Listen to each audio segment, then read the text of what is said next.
Egg fried రైస్ని ఇంట్లోనే చేసుకుందాం.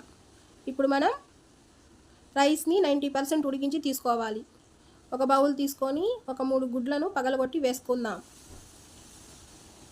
చిటికెడు సాల్ట్ని వేయాలి. మొత్తాన్ని మిక్స్ చేసుకుందాం బాగా. పక్కన ఉంచుకొని స్టవ్ ఆన్ చేసి కళాయి పెట్టుకుందాం. 2 స్పూన్ల ఆయిల్ని వేయాలి.